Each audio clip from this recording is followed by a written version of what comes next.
Good morning, everyone. Welcome to Compassion Across Many Fields, Oneness in Action with Ross Hostetter, attorney, author, and thought leader. Welcome, Ross. Thank you, Charissa.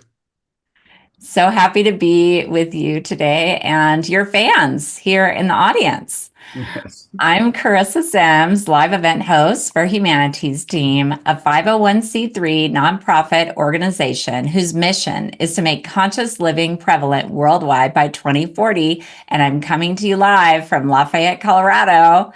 I also wanted to welcome those streaming live through the Humanities Team Facebook page, YouTube channel, and Stream Plus members that are here in the green room with us. Thanks for being members. So I wanted to do a special shout out also to the Sign Network with John and Summer Raymer at sign.network. Because it is a live program, we will have time for comments and questions. So try to get your question in within the first 30 to 40 minutes of the program. And you can post it in the chat wherever you're watching, whether it be Zoom, the live event room, YouTube, Facebook, and you may get your question answered. So let me share a little bit about Ross.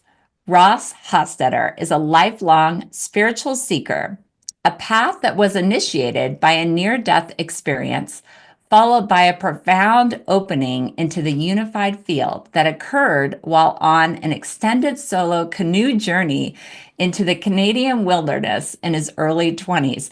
I feel like we need to have the full story of that. Like, this is just too much of a exciting story. It's amazing. I've never heard this story.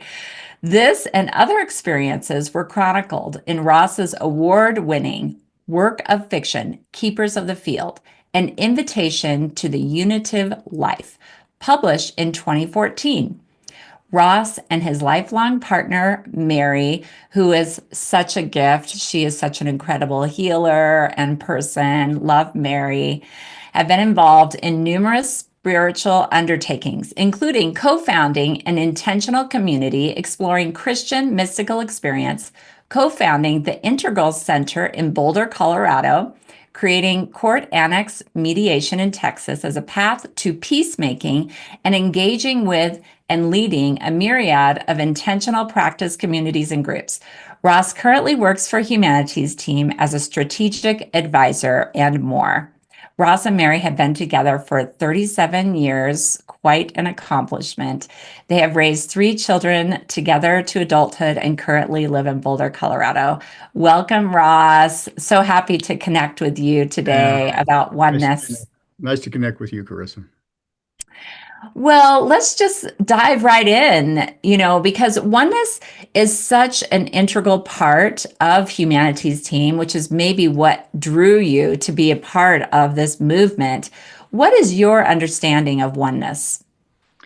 Well, Carissa, we're going to be unpacking that question for the next 60 minutes. But if I could just put it in a nutshell, oneness is a capacity of the human vehicle that is habituated by practice. It's a capacity of our consciousness that we can develop and use as our identity and the vehicle through which we live, move, and have our being in the world. That's beautiful. Could you share more about your near-death experience in your 20s and if you did experience that oneness state? Yeah, so let's talk about that just a little bit. Uh, there is a state experience that is associated with a temporary state of oneness. And I want to talk about the difference between a state experience, which many people have, and oneness that is a fully worked out stage of human development, something that we can operate from day by day, moment by moment, year after year. But oftentimes, the oneness experience is initiated with a state. Uh, these sort of experiences are actually fairly common. The Pew did some research on it, Pew Forum did, and found that something over like 53% of the American population has some sort of an opening or mystical experience or experience of oneness uh, at some particular time during their lifetime. And these state experiences are profound. They change you. People have them in different contexts. Um, I was just talking to a lawyer down in Dallas who had one when he was 6 years old, okay? That became kind of the pole star or anchor of his life. People have them in nature. People have them as a result of spiritual practice. People have them on journeys that they go to or in travel or in nature. My particular one happened fairly early on. It did not happen as a result of any kind of practice. I had no spiritual literacy at all at the time. I had no knowledge of mystical or oneness experiences. I was just a kid. But I did put myself into what you might call a generative context. That generative context was a solo canoe trip out into the Canadian wilderness. And when you go out on your own, you leave, of course, all your social surround behind. It's an opportunity to leave all of your social conditioning behind. And it's also an opportunity to confront what's in your crazy mind. All of the thoughts and the songs and the opinions and philosophies and everything like that, because you're all alone out there. You don't have anything except yourself. And so it's a wonderful generative context. And I didn't even know it at the time. I just wanted to go out to see if I could do it, if I was a good enough woodsman, because I was guiding canoe trips at the time. I'd taken like 20 groups out into the wilderness, and it was time for me to go out and see what I could do out on my own. And where And was this? Where in up Canada? in the Canadian Shield. This particular thing was in the Canadian side of the Boundary Waters Wilderness, which is in the border of Minnesota and Ontario. It's a Okay, thank you. beautiful wilderness area of, a couple of hundred square miles. It's full of lakes and rocks and trees. And there are parts of it that, if you're willing to get out into it, are quite remote. And that you can still have the experience of like being the first person that's ever been there. Okay. So I was on one of these journeys to kind of find one of these places. I had a place that I wanted to go. And uh, there is a process of deconstruction that happens when you're out in the woods, which is really important to this context. Almost everybody that pursues the unity of life seriously is willing to go through a deconstruction process, an unlearning process before something happens. And this was kind of an accelerated way of doing that. And the acceleration in this particular thing was just a stupid kid going out relatively unprepared with summer clothes on in springtime of the North Woods. So when you're out there on this journey, you're carrying super heavy loads. You're getting bit by mosquitoes. You have, in this case, I hadn't brought enough food. Yeah. And I had um, either the good fortune or the misfortune to be caught in a in a spring storm, which in that part of the world is winter. Okay. So I had a storm come in that lasted for 5 solid days. Uh, Wow. Driving rain, sleet, snow, hail, and you're out there without any kind of protection or anything like that. And I got into a hype. Ultimately, when I was working and portaging and everything like that and all that, I was warm. But when I stop, I'd get into a hypothermic state because I didn't have sufficient resources to keep my body warm in that particular environment. And there was one day, one evening when I got to this lake, paddled out to it, and I was fishing, which I had to do because I hadn't brought enough food. I, I had to catch fish, and fortunately, I was a pretty good fisherman. And I hooked into this pike, this huge fish, which was the largest fish I ever caught in my life, and still have never caught. It was a 44-inch like trophy Oh pike, my God. like one of the ones that sits on the bar, in an old Wow. restaurant where they're serving Pabst Blue Ribbon in Wisconsin. And Yeah. Like no one would believe you. It was so, no one believe you. yeah. So it took me about 45 minutes to get this fish in, and I did land the fish Wow. and brought it in and went out to this island, which was where I would usually camp. And you would usually camp on island because there was no bear risks out there, and so your camp wasn't going to be invaded, and it was a relatively safe spot to be. Unloaded the gear, and this island had a lot of jagged, really slippery, huge boulders, which was common in that area. This is the Canadian Shield. It's all about a granite, and it's all been scraped off by the glaciers. And these lakes are basically the what's left after the a mile high of ice has come through and scraped off everything. And I just slipped and dropped the canoe in the water. And so I was watching the canoe float away from me, uh, and kind of going through this thing and just saying, I'm never gonna, this water is cold, really cold. And, I'm never going to be able to swim for this thing in the morning. That's the only way I'm going to be able to get out of here. I'm going to die on this island without this canoe. And so I just went in after it, boots and clothes and everything. And came, got the canoe, swam it into shore, uh, got it up, dragged it up on the bank. And when I was done with that process, I was in serious trouble. And I was starting to die of hypothermia.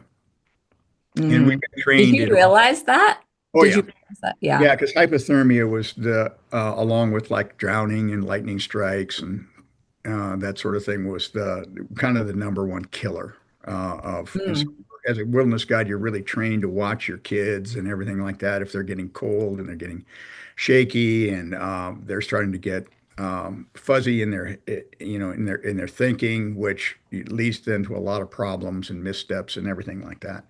And so the hypothermic experience when you're dying of hypothermia is really, really interesting because you get to observe it. You get to observe your body starting to recede. And Mm.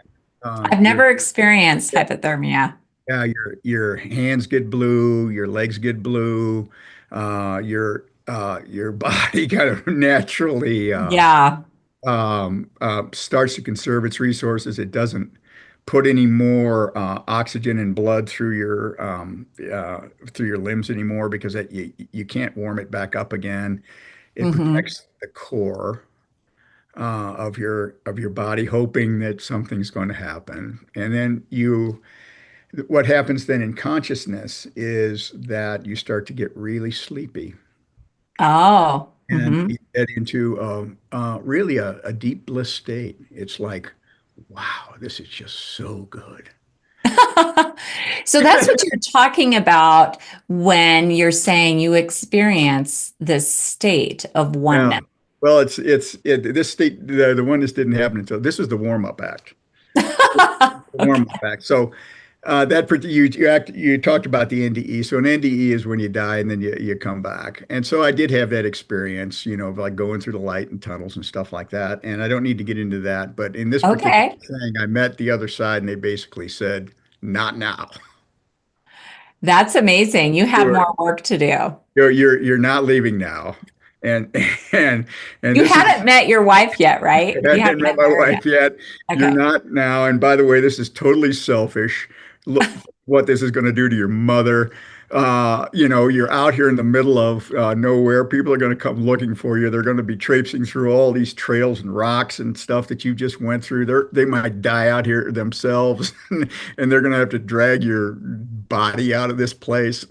It's like, get back in there. Get back in there. So I was able to wake back up, and get a fire going, get in my sleeping bag, start finding that little thing, cutting everything away, cutting my boots away, cutting the clothes away and everything, and was able to ultimately warm up, eat that fish, and go forward. But Oh, that was a signal wow. back to this unitive experience. Yes, Was yes. But you there didn't was consider that a oneness state. You No, consider no, no. that an That's an NDE. NDE. So, That's something different. okay. Although that state. So the witness Okay. I state. thought they were similar. So that's Yeah, why I well, was bringing it up. they're obviously related because they're Okay. liminal experiences. They're experiences of two worlds. You know, Okay. and so you're in the boundary, kind of between life and death in this place, and everybody is going to experience this at the death moment. You're going to have to give up everything, give up all of the vehicle that you're in right now, and move into a different state of consciousness, into the unitive state, which happens, after death for many people. But for me, then there were still some things that had to be done, some more deconstruction. I had to go get lost. I had to lose my map, and finally got to this point where oh, the storm broke. Uh, the sun came out. Uh, the weather there was just like a ray of light, and the weather got warm, and I was in this aspen grove way up on top of this hill where I shouldn't have been, lost. And I just was able to take all my clothes off. I was able to take all this wet stuff off, and I had this little book of philosophies and thoughts and everything like that, which is, if we're going to talk about books and everything, that was what I thought my identity was. I thought I was going to get the answers, philosophically, to the universe and everything like that on this trip.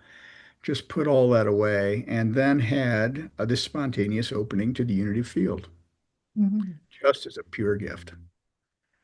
And if anyone has had those experiences, they are probably the most real experience you're ever going to have in your lifetime. It's far more real than the world that we're living in now, of our plans and ambitions and desires and worries and everything like that. And the experience of it is that you experience reality as it actually is. Uh, Mm.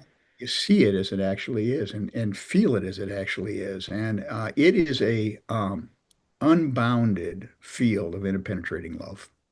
That is the fundamental nature of reality. And everything in it is connected. Everything is connected: the trees, the rocks, yourself. And what you thought was this big, important vehicle is actually this tiny little thing. It doesn't cease to exist, the egoic vehicle, but it is just like a little tiny grain of sand on a huge beach of billions of other grains of sand. Okay. It's, as they say, the drop that contains the sea. And there's a pulsing, pounding, shaking love that just interpenetrates the whole thing. And uh, it is a, it's an experience, Charissa. It's like being sick all your life and suddenly being made well, Mm. and has a profound ability to affect both kind of the hardware of our bodies, the firmware of all our kind of desires and everything, and the software of all of our thinking, and interpenetrates all of those things. And you can feel things that are happening on a really fundamental level, like genetic changes and everything. I grew 6 inches the year after this experience from this. I like turned That's incredible. It's just like, okay, if you're going to do this kind of stuff, you need to get stronger. Oh, wow. This is a hard world. You need to get bigger. You need to get stronger. And so that is a state experience. So that was Mm. just fine. But people Yeah. have these these things all the time, and many of the people on this call have had them. And it's kind Yeah. of like an invitation. It's like saying, hey, you could see the world this way, if you wanted to work into it. Mm, And, beautiful. And uh, I would love to hear from our audience. If anyone wants to put in the chat, if they've had their own oneness state experience, I can share with everyone. So wherever you're yeah, watching, go ahead and put it in. yeah, that would be good. Yeah. So these are profound openings, and they happen with people.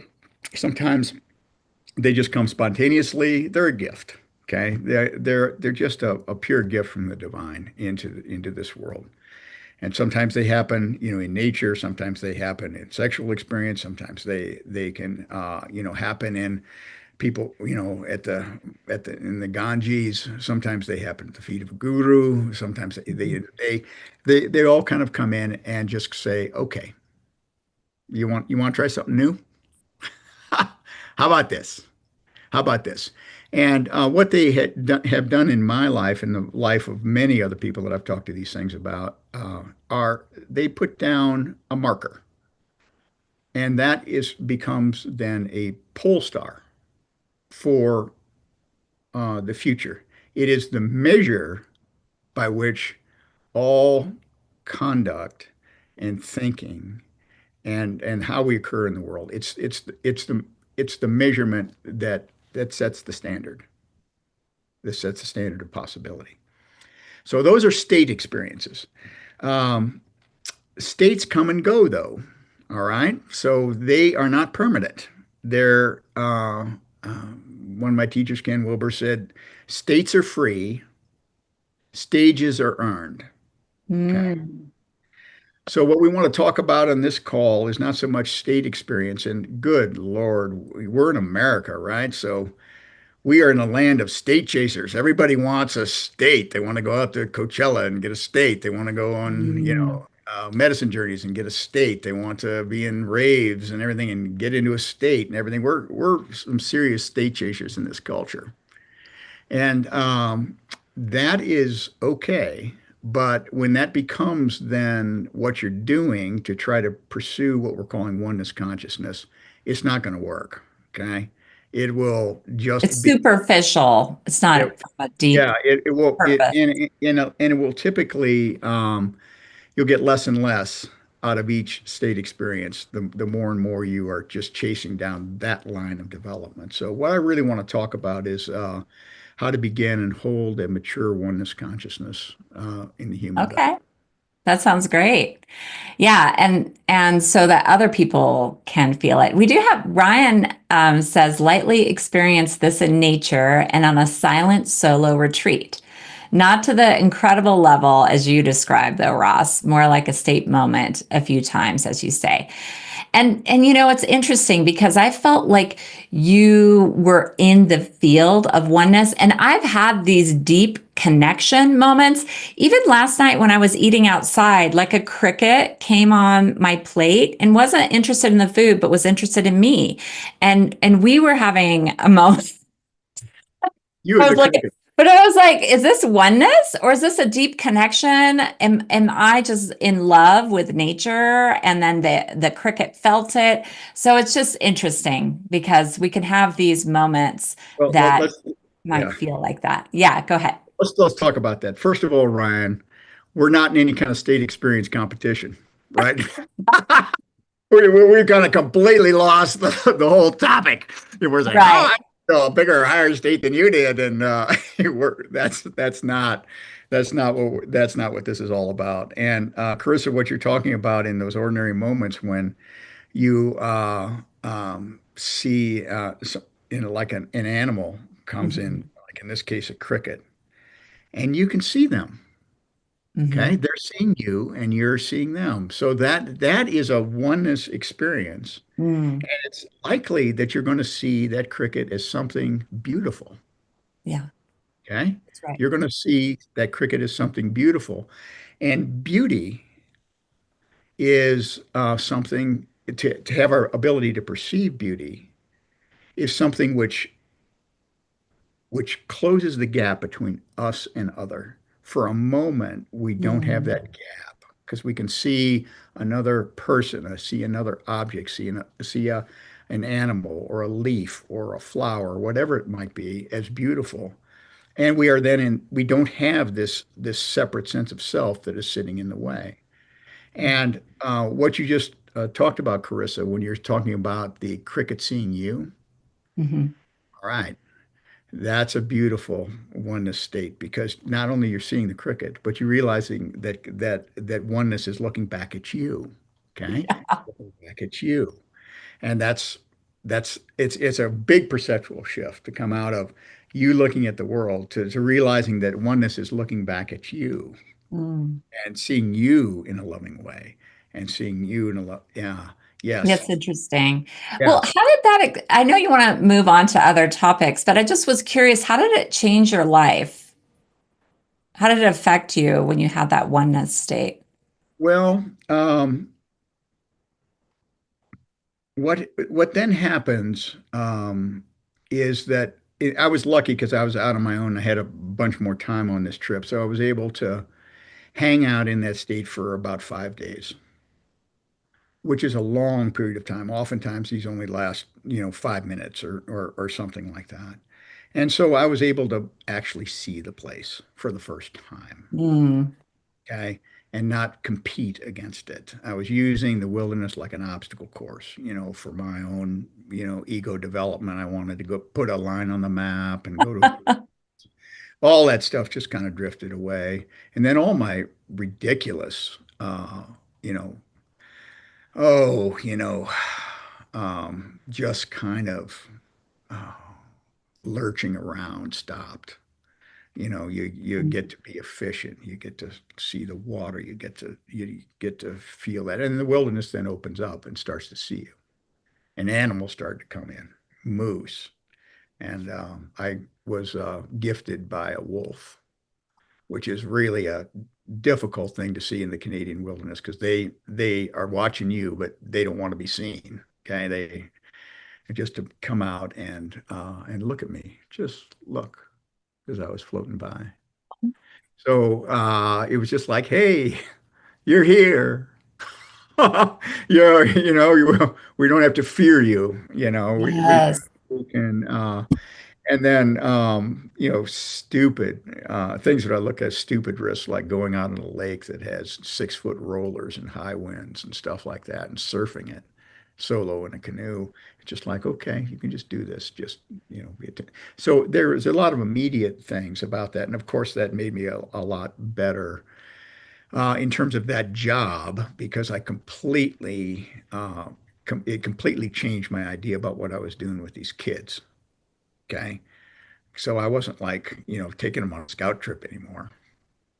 I was taking them out to her, to the wilderness, just to get far enough out so that she could open up and they could see her and began to create these. The whole goal was then to create these generative contexts, like a long night paddle across a lake where the stars are on top and reflected in the lake and into the deep quiet. And so it changed my whole view of, me as some sort of wilderness macho man to just kind of, and so that was helpful. But That's what then happened, amazing. I what love what that. what then happens, however, is that you get back into the normal world and into the normal mind, and you just begin to get back into the way that everybody else is thinking, and get back into all the agendas of society. And am I going to be successful? Am I going to learn the stuff that I need to learn? Am I going to, find a girlfriend? Am I going to, and you go back into normal consciousness and normal life. Okay. And Mm. you begin to then assimilate all the values of the culture, do the things that, you're supposed to do. In my case, going to law school and, putting myself through all that kind of stuff, sitting in, corporate jobs and doing all of that. But it always sits in the background as kind of unfinished business. So uh, it does change things. It's always kind of cutting against all of these agendas. Do I have to be most powerful person in the room? Do I have to be the most attractive person in the room? Do I have to display myself? Do I have to get to the numbers and all of those sorts of things? So that's just it cuts against it over time, and so then eventually it'll lead to places like hanging out with Humanity's team. Really, right now, everybody in my life and uh, is a spiritual friend, and my wife Mary and I have a profound spiritual friendship. Mm. And most of the people that I now work with and serve almost entirely, I really don't work with many assholes anymore like I used to. Almost entirely are Wow. spiritual friends. Okay, you start with that. You start with a context where this love and this oneness is shared by a group of people. So I want to talk about that. Okay. Uh, um, but here's one thing that I would like to just say in terms of general things about our context here in America that I want to kind of get out to this larger audience that I think would be helpful. So this oneness is actually a stage of consciousness. It's something that sits on top of previous stages of consciousness, traditional stages, the modernist worldview, postmodern worldview, and all that. It's a stage of consciousness that is, if you want to begin to inhabit it all the time, it's something that is earned. The We live in a very generative context in America right now. For the first time in the history of the world, every possible vehicle for this type of experience is here in America. We have had a great confluence of things that have come in just in the last 40 years. All of the Eastern practices that have come in. Zen has come in from Japan. Tibetan Buddhism has come in. The Vedic system has come in. Sufis have come in from the East, the great mythic and mystical traditions of the West. And it's all here. It's all here in this great confluence. And this open culture that we have, as crazy as it is, has allowed all this, all these practices to come into our field for the first time. Uh, the social antibodies to this sort of thing happening in any other culture at any other time have been so great that this great confluence couldn't have come in. You couldn't have brought in these practices into medieval Europe. You would have been burned at the stake as a heretic. The social antibodies would have been so great. But we have this open culture and we allowed these things to come in. So we're in a huge confluence of possibilities. Mm. Many of the things that have come in and the deep understanding of the unity of life and how to get to the unity of life and how to get to oneness consciousness have come to us through the monastic traditions which we have now in America. So the traditions, the yogic traditions, Mm. have come in. They all have. Zen has come in, the Tibetans have come in, the Vedic tradition is here, Sufism, I don't need to name them all, but they're all here. And they typically have come in through the monastic vehicle because that has been the little vehicle that's been able to protect itself from the world for centuries, okay?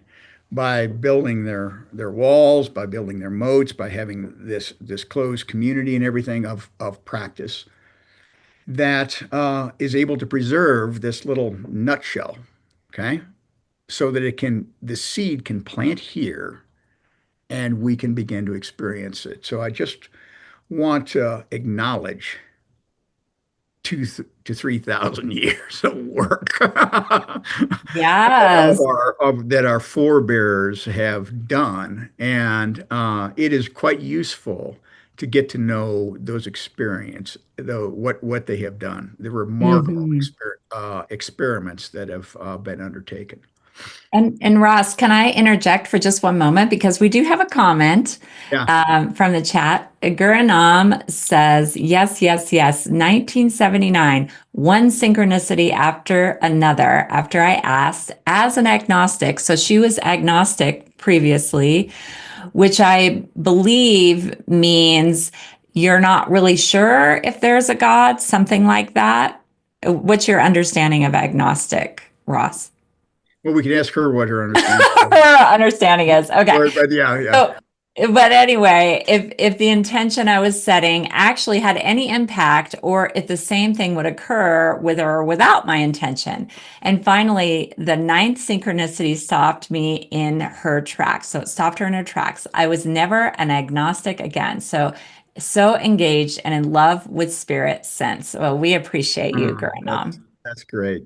Yeah, thank you for Thank you. that. Thank you for bringing everybody in. I'm just going away here. Mm. So Yeah, and you're going to tie in how we can practice oneness and yes, exactly. I want to get to that here in yeah. just a second, but I want to get to one of these main points that when all of this information is coming in from the monastic traditions, uh, they oftentimes were just um, monological, monological about this thing, and and their approaches are radical.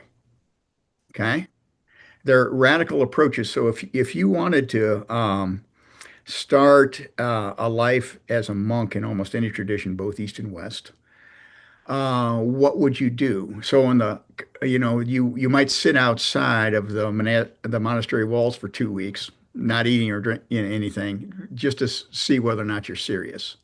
And then when you come in, you just get this radical stripping away of this separate sense of self and the identity. You get your head shaved. You get a new name. Um, in numerous Eastern traditions, you write your death sentence before you walk in. Okay, and you're completely then stripped of clothing, money, possessions. You take vows of poverty, chastity, obedience, and so it's like this really heavy assault on the separate sense of self. Okay. If you're in Zen, you're going to sit there and look at a blank wall for 10 hours a day for 3 years. Okay. Until you see the craziness of your mind. These are like radical approaches. You sit in a cave for 3 years, in a box of straw in Tibet. Hmm. They are, uh, I mean, they're serious Yeah. The about it. closest I've gotten is 10-day silent meditation retreat. Yeah. Vipassana, yeah. But so all of these things are monological, and they have then this kind of direct path sort of thing where there's the ladder. Okay, this is the path of their process. The climber, which is you, and then the view. Okay, the ladder, the climber, the view, and the view that they're wanting to get to is what we're calling oneness consciousness or unity of consciousness. They want to get to a view where the separate sense of self is extinguished. And you then have the unity of life, the life inside of God, okay? The life that is fully interpenetrated by the divine, where you're a complete vessel for the divine and that old person doesn't exist anymore. That's the path that you can talk about with Evelyn Underhill and mysticism. She laid it out. Everybody has passed the Zen ox herding pictures. Everybody's trying to figure this out as a linear path and explain it as linear, but it's nonlinear. It doesn't really work in a linear fashion. Different parts of it happen at different times. But what I wanted to say about all that is that when we receive these sort of traditions here in the West, one of the things to realize is that they are true but partial, and that they really didn't work in some ways. And that's a really bold statement for me to criticize 2,000 years of spiritual tradition. But I've spent a lot of time talking with people that have done these experiments and been to monasteries, had 6 months of complete silence. And then when they walk out, what happens is that you're developing one side of the human vehicle. You're developing your interiors. You're developing your state experiences. You're developing yourself on the interior level. But there's no development that's really happening out on the exterior development. There's no development that's actually working with your capacities. So you're working on your consciousness, but you're not working on your capacities to do anything here in the world. So when you walk out of the monastery, I've had this directly by Zen Roshis who just say it's amazing that the separate sense of self starts to regenerate because you need it. Okay. You realize that you don't know how to drive a car or have a relationship or make any money or run a business or be useful Mm, in the world. And mm, I was seeing this at the Integral Center. These guys would come in and just said, I've sat at the seat of all these gurus. They've got holes in their socks. They've got a woman sitting next to them and say, would you just help this guy learn how to take out the trash and maybe not be such a slobber around the house? And oftentimes you can get into a very weakened state where you really don't have any capacities to do anything in the world. So this opportunity here in America, when these things are coming in, is a unique opportunity to build both the consciousness part and the capacity part. Okay. To be fully competent and capable vehicles out in the world that can get stuff done. Okay. That can that's you. to deal with these environmental challenges, that Yes, can start to deal you're with the such a great polarization. Yeah. example of that. I love that. And just to think about it, instead of this ladder, it's like a balloon that grows up. So consciousness and capacity, consciousness and form, I believe, is a polarity. Okay, it's two parts of one thing. And God or the divine, the feminine, the great mother, whatever, is in this big experiment to see whether or not this crazy form, this dirt that has come alive, our evolving self, can can fully embody uh, the divine, fully embody this unity of consciousness, and create a planet that does this and exports this to to the rest of the universe. It's kind of like our planetary mission to see if we can do it. And the stakes are really high, and we're given a lot of free will, and we're given a lot of choices, but the stakes are getting higher and higher all the time. So our work. So I just want to say that it's we have this opportunity for here now for this to grow up together. And the monastic walls have come down. We're in this crazy place where we're having to figure all this out ourselves and find our own pathway to it. And I want to talk a little bit about that before we close. Yeah, absolutely. So, how can we practice oneness? So, I know you're talking about these two realities, like being in the world, and I feel like you embody that perfectly. But what are some ways we can integrate this into our lives? Well, of course, we can go out and get into a state, and that's helpful. Mhm. But if we want to actually begin to inhabit this as a stage experience, some of the there's a basic pathway that all of these traditions have used, and it's quite useful to study traditions and crack their codes, and we can get into the importance of spiritual literacy and all of that. But all of them start with a fundamental challenge to our way of being in the world, to our separate sense of self. And the first thing I think in any system that I would advocate is to realize that you're not seeing the world as it is. Mm.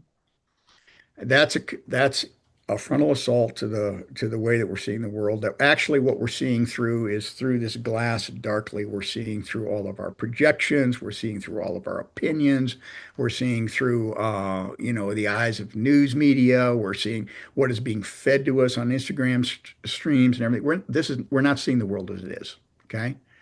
So that is the first realization. And then the question is, okay, well, what is the world that I can see?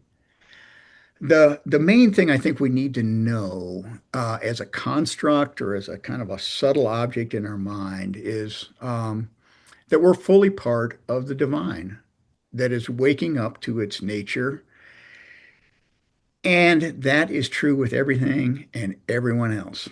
Okay. That's true with Donald Trump. That's true with everything and everybody without exception. You're fully part of this divine that is waking up to its divine nature. And we're kind of children in this whole walk. Okay. But this is essentially inescapable. Okay. That we're in the process of waking up and growing up to our true selves. The third thing I think to understand is that, and it's what is revealed in the mystical experience, is that the fundamental connective and creative force in the universe is love. Okay. It is a fundamental force. It is not some sentimentality or romantic notion or anything like that. It is a fundamental interconnective creative force. It is a power. And if we begin to use that power and access that power in all of our dealings, we're going to start to be on the right track. So that would be kind of like a start. Okay. Okay. And that's some things that are good to know. In terms of what to do, um, the first thing about, I think, any project when we're starting to do something in the world, create a family, create a business, create an opportunity, a teaching, a book, whatever, is to begin with the whole in mind, the WHOLE, with the entirety in mind, and start to create a holistic context, okay, for ourselves. If you really want to be able to stabilize this, a holistic context of spiritual friendship is really important to have. I've found personally that peer-to-peer relationships with anamkaras, with spiritual friends, are actually far better than going off to sit with a guru although that's very interesting and good. But oftentimes these folks that are there, they have a lot of shadow material that they have to deal with. They bypassed a lot of themselves, and you get into, of course, all these spiritual communities. You'll find out what they have bypassed, okay? Because you're going to find sexual impropriety there, or financial impropriety, or whatever, and so they have shadow material when they've tried to ascend the ladder too quickly. So I found that the stable thing is to really create some spiritual friendship. And spiritual friends oftentimes don't talk to each other about all of this stuff. We talk to each other about heartbreak and healing and the journey home. Like Ram Dass said, we're all just walking each other home. So Yes. coming into a context where you have spiritual friends, and humanities team is a great context of spiritual friendship. And so that you're kind of surrounded by people that are on this same journey and this path. If you don't have anybody around you that is around that path, you can get friends in books. Okay. I have like all kinds of books, here. If you're a Sufi, you can read, Kabir Helminski. You can get into what? A.H. Almas. He can become your friend. You can study mysticism with Evelyn Underhill. If you really want to like a really like serious friend, you could take on this chunky book.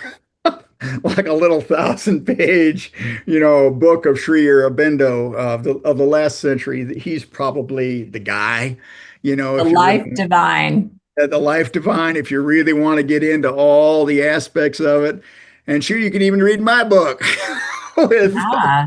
which goes through this thing. But there's friends out there, in books and Mhm. literature that you can find. So uh, you know, start to create a holistic context that will support you. And then when you're in that context, there's some things that are going to happen. There's you're almost always on this path, you're going to have to unlearn something. Okay, you're going to have to unlearn some things that you have learned. You might have to unlearn your opinions. You may have to unlearn habits. You may have to unlearn what's important in the world. Unlearn values.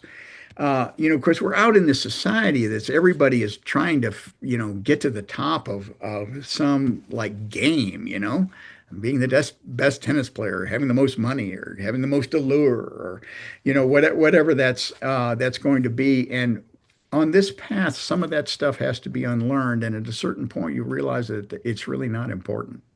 Mm, You don't have to yeah. play all these games. You don't have to win all these games. You have everything that you need right now. And so Yeah. to unlearn, what the society teaches you as valuable, is an important thing. And then, of course, then relearn, okay? Relearn, and then start to rehab it and repattern. I know that my wife Mary, she's just a profound practitioner. She's always in the process of repatterning and rehabiting, and the way that her mind works. She uses the Vedic system and their beautiful system of mantras and chants and sound, to get out of the separate sense of self for a little while, so that repatterning can happen, and then opening up to the influence of the divine in your life, which Mm, does allow you to rehab it. So that's we wonderful. we could go into some more of this, but Yeah. Well, there are some comments in the chat, so I wanted to get to those before we end. So Miranda says twice. So this she's talking about when I asked about oneness experience and oneness states. So twice during a sexual experience and many years later, when I was blissfully driving between two mountain ranges, enjoying the beauty of nature. And that's coming back to what you were saying earlier, appreciating and seeing the beauty of things. And then Ryan says resonance of two or more kindred people seems to unfold or attract a sum greater than the components of the individuals alone. I love what you're saying about books. Currently writing a novel to share my voice through a fictional parallel universe story. Oh, thanks for sharing, Ryan. so Ryan, straight to your sword arm on that book, my man. Uh, uh, you know, we're in a long, tradition of people just lay down thousands of hours in their entire lives to try to communicate to the world. So, um, yeah, let's affirm that work. I kind of done it myself, and I would just say that in writing and all that, the universe or the divine never really promises you like major success. It doesn't pick sides. It only promises you the experience itself of writing that and getting clear and all that. So That's true. that's all. That's all that you're going. That's the Yeah, only difference speaking, it's being going a to make writer is myself. itself, right? Yes. So let's see. What would you like to talk about? I mean, we could talk about the Eastern traditions, how they understand oneness. Would you like to go Uh-huh. into that? Well, we could for just a second. I think we've got 7 or 8 minutes. Yeah, we've got a few minutes. There is, of course, different approaches to the oneness state. Um, if we divide them up into two main categories, we could talk in technical terms with these words: the apophatic and the cataphatic. The apophatic is the way of negation, which a lot of monastic traditions use. The cataphatic is the way of expansion, the way of families and communities and life and love and sex and all that kind of stuff. But the Eastern traditions tend to use negation as their way of doing it. So if you look at like Zen, you will have all of these non-words, okay? So they're not going to describe this as the unitive state or a state of fullness. They will say it is non-dual. It is not two, not one, not two. Straight ahead runs the way. Okay. They will go back and back. And so what meditation does, it is a profound vehicle for seeing what's in the mind, but it goes back and back and down, and basically negates what is being seen. They'll see all the activity of the mind that produces all these capacities as the monkey mind. Okay, not anything that we want to get into. They will negate, the desire nature. Okay, not anything that we want to get into. They'll negate money, not anything we want to get into. So it's the path of negation. It's the path of saying no to all of these artifices of the separate sense of self until we get to some uh, state of complete stillness, where we identify ourselves as pure consciousness and can observe then all of this stuff in the first way. And then the idea then is that if we get to that point, which is kind of an end point where everything is being observed, then we can begin to kind